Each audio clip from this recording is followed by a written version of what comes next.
Great Rewiring and the Anxious Generation. Good morning. Last time, Berkman told us to make peace with the limits of a single finite life.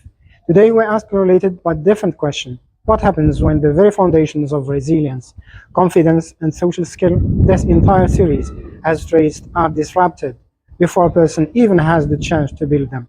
We arrive in 2024 with Jonathan Haidt, the social psychologist, turning his attention to a striking statistical pattern.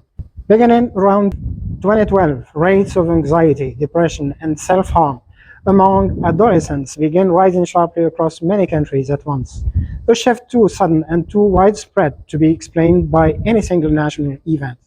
Haidt traced the timing directly to the mass adoption of smartphones and social media among adolescents, converging with the near-simultaneous decline of unsupervised independent play in childhood. He published his argument in The Anxious Generation, proposing a shift from a play-based childhood to a phone-based childhood.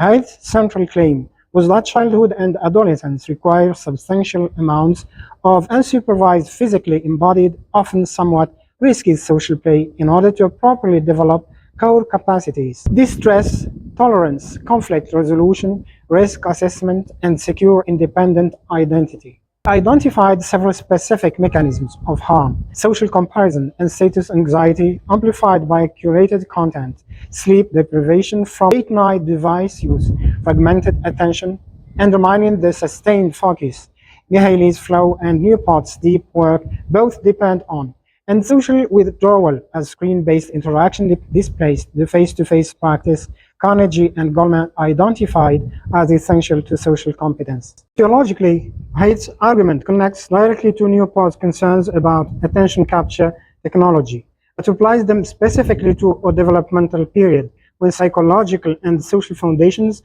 are still actively being formed. He also proposed a specifically collective solution, arguing this problem cannot be solved through individual family choices alone, since a norm shift requires coordinated action across families, schools, and platforms simultaneously. Psychologically, Haidt's argument draws on developmental psychology's concept of the sensitive period, window during which certain experiences shape development with outsized, sometimes irreversible influence. This connects back through nearly every figure in this series.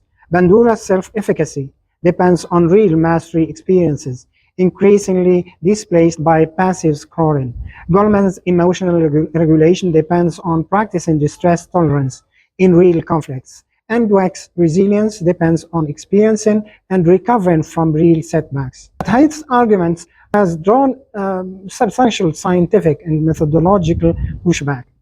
A number of psychologists have challenged the strength of the causal claim, noting that the correlational evidence is considerably more contested than Haidt's popular narrative suggests, with some researchers pointing to other contributing factors like economic anxiety and academic pressure.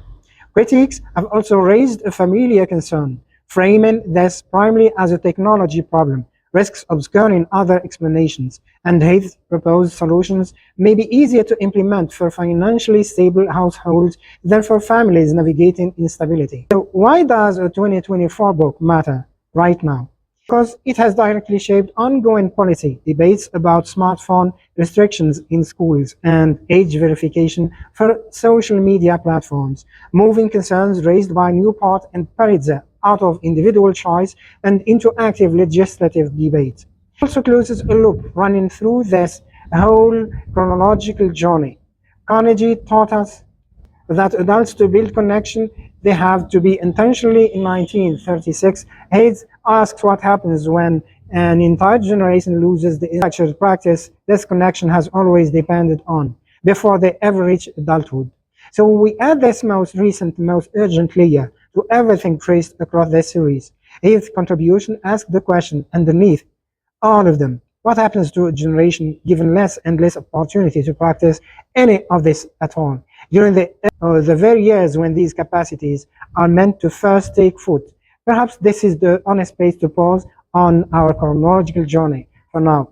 Every idea in this series, however differently framed, ultimately describes conditions under which a human being learns to connect, believe, persevere, and grow. Protecting those conditions are seem to be the quiet responsibility running underneath every single theory the series has traced. Thank you and see you next time.